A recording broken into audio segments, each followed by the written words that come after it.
Hey guys, it's me, Verilyn, and Alexis. Hi. Whoop, whoop. Alexis yesterday was my Sephora slash, where else did we go? Best Buy. Slash Best Buy and camera person slash, she gave me the oil thing. She's an all-around intelligent, smart young woman.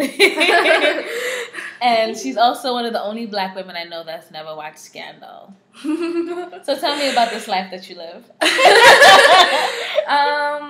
Well.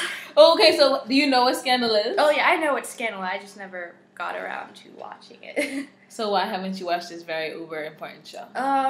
Just because I'm not really good at keeping up with lots of TV shows. Like I usually have like one TV show that's like my main show, and then that's the only thing I keep up with. And then I watch a few other things. Oh, Jesus. So the reason that we came to find out that she doesn't watch Scandal because we were talking about Olivia, and when she said that she wants like this love, complicated love, earth-shattering. Like basically she was just saying she doesn't want something easy. She wants something that like, I love you so much it hurts. And then we were just kind of discussing like, is that something that we would want? So as a 21-year-old just starting out in this whole thing called dating, what do you think about that? I don't know. I don't know. Well, some people like that. They like drama and complication and things like that.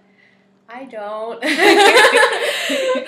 What do you think the appeal is? So I'll talk for myself. Like I think that I definitely, as I've gotten older, now I want something that's more stable and someone that I definitely can plan a life with, and not just somebody that, you know, is appealing because he looks good or he, you know, I don't know, wears really nice clothes or whatever the case might be. I'm trying to remember whether at 21 I felt like that. Do you think a lot of your friends feel that way, or? I feel like some of my friends do. Mm-hmm. Like, they say that they want to, like, I don't know, find some, like, guy and just, like, run off into the sunset and, like, live in another country under different names. And yeah. Oh, Jesus. I have a friend who, like, has this whole, like, story thing planned out. So, like, okay. Oh, really? What's her story? Well, her story, I won't say her name. Okay.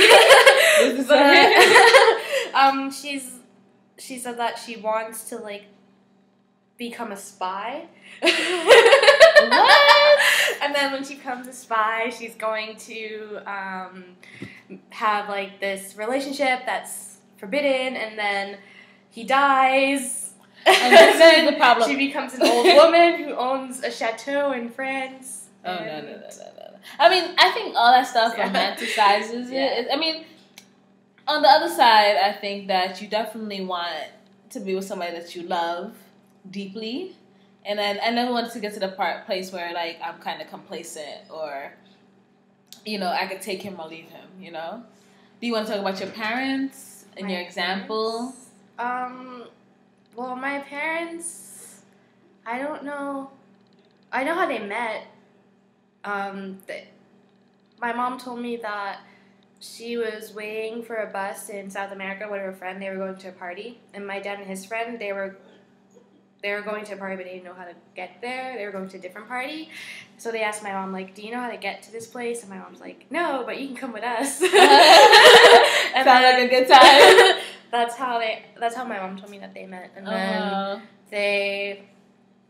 I don't know how old they were then, but I guess they met before they were 20. And then when my mom was like around 21 or 22, she had my older sister, and then my dad came to America, and he was in here for like 10 years. He was working on like making money and getting his citizenship so he can go back and like marry my mom, and then she can come back up with my sister. And like, what, like 20-something years later, how long have they been married? They were married like 1987 or 88. Oh my gosh, that's the year my sister was born, 1987. They've been married for like 20-something years, 27. 27. How old am I? No, 26. Because I'm turning 28 this year. I know. Like, They have a pretty good relationship. Like, they still go out partying and clubbing and, I don't know. That's so they sweet. do stuff. So, like, do you see that and you're like, that's what I want? And would you say that's that, like, earth hurts so much love? Or is it just, like, the practical love? Or is it somewhere in between? Because it could be in between. I don't know. I feel like it's, like, in between, I guess. Is it hard because they're your parents and you can't really... Yeah. You can't really put, like, a love definition on parents? Yeah. Yes, I understand that. And I feel like it will be almost criminal to have you here and not talk about hair, even though I said I wasn't going to talk about hair anymore. But because you are here and then you think a lot about hair. Or do you? Not really. I don't like to do much with my hair. I'm really lazy when it comes to that because it's like, I don't like this hurts, this position. Yeah. With your hands in having your hair. to, yeah. So I usually just like a lot, like 20 minutes a day. That's hair time. So Okay. like maybe 10 minutes in the morning, 10 minutes at night. Okay. That sounds like a reasonable goal. Is that something that you set out to do? Like you would say, okay, no matter what, I'm only spending 20 minutes? Or did you make a regimen that kind of got you to 20 minutes a day? I kind of made a regimen that kind of got me there because I just hate spending a lot of time on my hair. It's pretty time consuming. So I wash my hair once a week in the shower. I think that's the only day that's a bit longer because washing takes a long time. But on a regular day, it's like just rinse it with a bit of water, put in my hair pomade, twist it, tie it, go to bed. And then in the morning, untie it, untwist it, comb it out, headband, fine. Or if I'm feeling super, super duper lazy, then it's like 2 braids. Yes. Yeah, so. Yeah. Do you like so this is the twist out once I took out the small braids. So this is how ideally, if I'm able to twist it like that all the time, how it will look with the Jane Carter Curl Defining Cream. I think it's cool. I think it will look cooler with like larger twists instead of smaller ones. Okay. Which is better anyway for me because I don't have to sit there and like twist really, really long. Which, I'm planning on washing my hair tonight. Or should I do it in the morning? I usually say at night because like in the morning. Yeah, because then you could put something on it, a cap or something. Yeah. So let's not talk about hair for one more second. You actually go to Boston University. Yes. And you were there during the marathon. Yeah. So do you want to talk about that? Like, what was that experience like? So that day happened. You were in New York City. You went down just for... I went for the weekend, so I left like the Friday before the marathon, and then...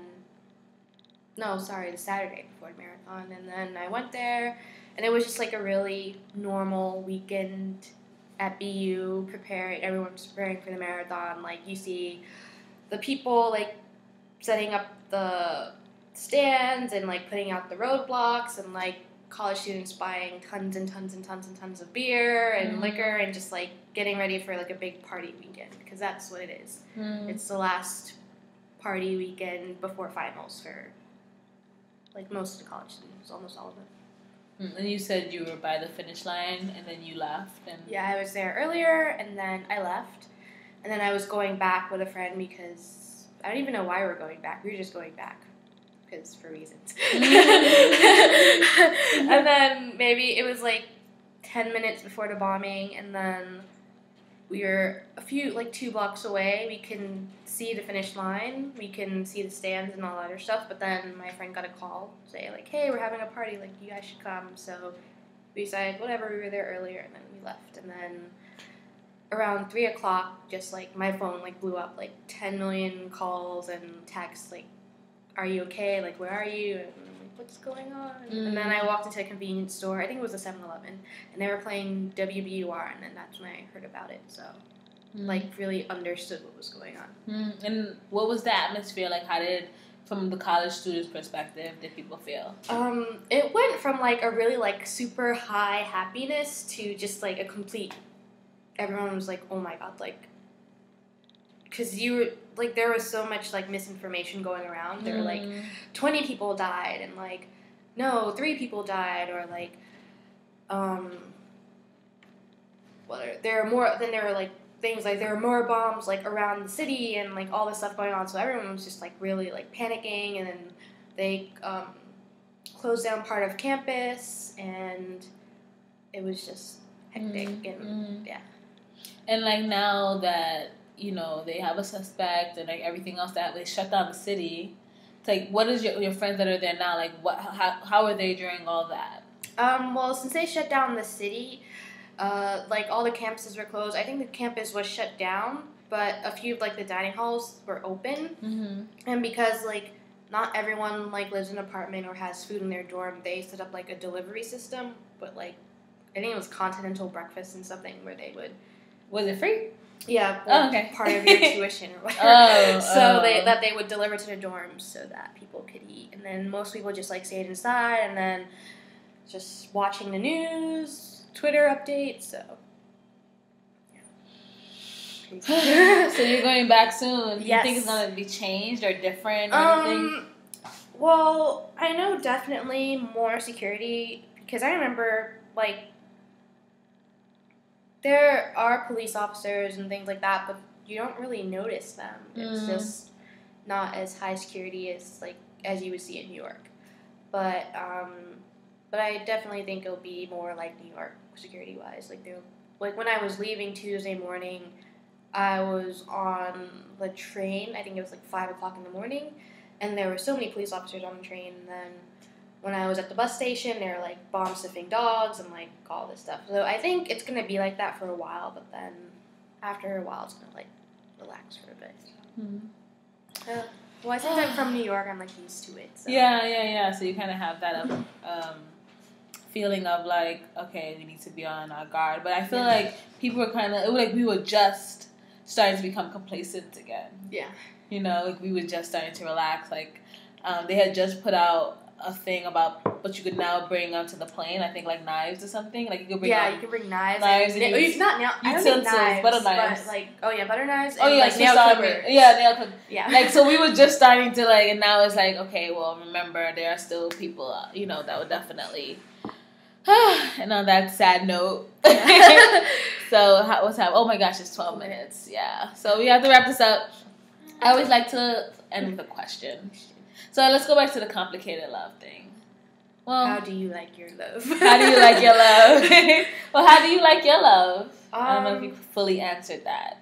Well, I've never been in love. Aww. But I'm still a baby. You are still a baby. It's important. Keep your innocence. You don't want the I think you want love, but it needs to be two-way. And I think for when I don't know, that's a whole nother vlog. Yeah, I want it like in the middle, like. There to be some excitement, but then I want there to be like some stability. Yeah. And watch Scandal. I'm gonna have to. That's your assignment. Okay. Thursday. I'll catch up on it on Netflix. Yes, catch up on Netflix. All right, guys. Bye. Peace out.